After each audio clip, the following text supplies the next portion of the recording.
কামিকা একাদশীর মাহাত্ম্য। শ্রাবণ কৃষ্ণপক্ষিয়া কামিকা একাদশীর কথা ব্রহ্ম বৈবত পুরাণে যুধিষ্ঠির শ্রীকৃষ্ণ সংবাদে বলা হয়েছে। যুধিষ্ঠির মহারাজ শ্রীকৃষ্ণকে বললেন, হে গোবিন্দ, হে বাসুদেব, শ্রাবণ মাসের কৃষ্ণপক্ষের একাদশীর নাম এবং মাহাত্ম্য সবিস্তারে আমার কাছে বর্ণনা করুন। তা শুনতে আমি অত্যন্ত কৌতূহলী। প্রত্যুত্তরে ভক্তবৎসল ভগবান শ্রীকৃষ্ণ বললেন, হে রাজন, পূর্বে দেবশ্রী নারদ প্রজাপতি ব্রহ্মাকে এই প্রশ্ন করলে তিনি যে উত্তর প্রদান করেছিলেন, আমি এখন সেই কথাই বলছি। আপনি মনোযোগ সহকারে তা শ্রবণ করুন।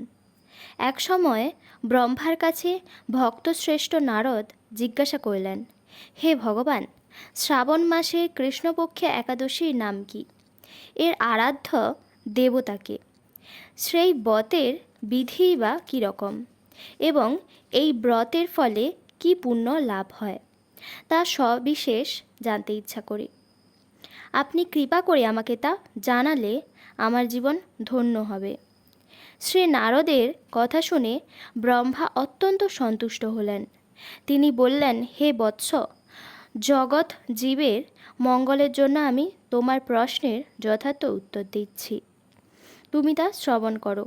শ্রাবণ মাসের কৃষ্ণপক্ষে একাদশী কামিকা নামে জগতে প্রসিদ্ধা। এই একাদশীর মাহাত্ম্য শ্রবণে বাজপেয় যজ্ঞের ফল লাভ হয়। ভগবান শ্রীহরির পূজা অর্চনা অপরিমিত পূর্ণ ফল প্রদান করে।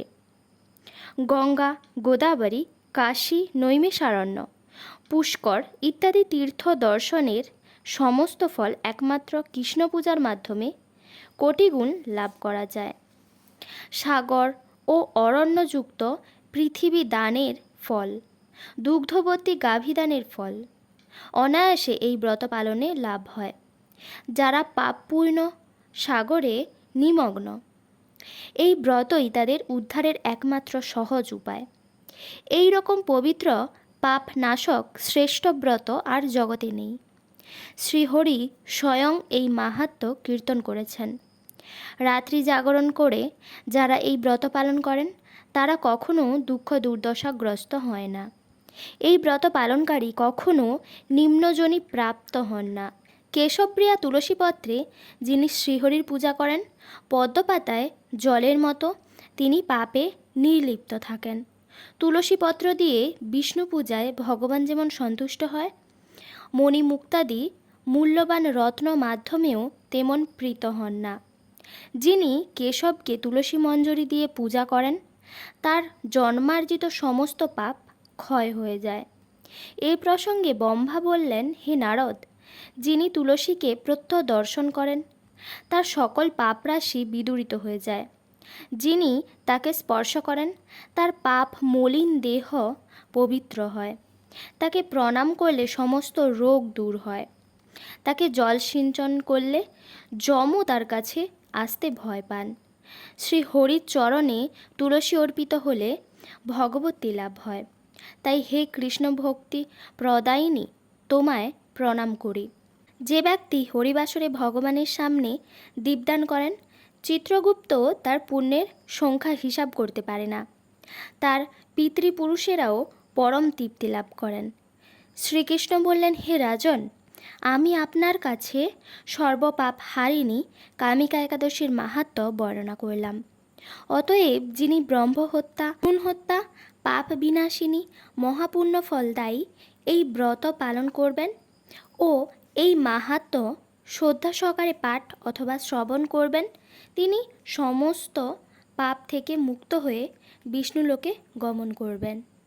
পরের দিন পায়নের সময়সূচি। পশ্চিমবঙ্গ 5টা11 থেকে 8টা2, দিল্লি 5টা47 থেকে 8টা2, বৃন্দাবন 5টা47 থেকে 8টা2, উত্তরপ্রদেশ 5টা35 থেকে 8টা2, মুম্বাই মহারাষ্ট্র 6টা18 থেকে 8টা2, পুনে মহারাষ্ট্র 6টা14 থেকে 8টা2, নাগপুর মহারাষ্ট্র 5টা50 থেকে 8টা2, চেন্নাই তামিলনাড়ু 5টা55 থেকে 8টা2, ভুবনেশ্বর উড়িষ্যা 5টা24 থেকে 8টা2, ঝাড়খণ্ড 5টা21 থেকে 8টা2, বিহার 5টা17 থেকে 8টা2, ছত্তিশগড় 5টা 38 থেকে 8টা 2। শিলং মেঘালয় 4টা 53 থেকে 8টা 2। গুয়াহাটি আসাম 4টা 52 থেকে 8টা 2। নাগাল্যান্ড 4টা 42 থেকে 8টা 2। অরুণাচল প্রদেশ 4টা 45 থেকে 8টা 2। উত্তরাখণ্ড 5টা 36 থেকে 8টা 2। রাজস্থান 6টা 4 থেকে 8টা 2। গুজরাট 6টা 17 থেকে 8টা 2। কেরালা 6টা 14 থেকে 8টা 2। বাংলাদেশ 5টা 38 থেকে 8টা 32। ভুটান 5টা 29 থেকে 8টা 32। মায়ানমার 5টা 44 থেকে 9টা 2। সিঙ্গাপুর 7টা 5 থেকে 10টা 32। ইন্দোনেশিয়া 6টা 1 থেকে 9টা 32। থাইল্যান্ড 6টা 4 থেকে 9টা 35। কম্বোডিয়া 5টা 49 থেকে 9টা 32।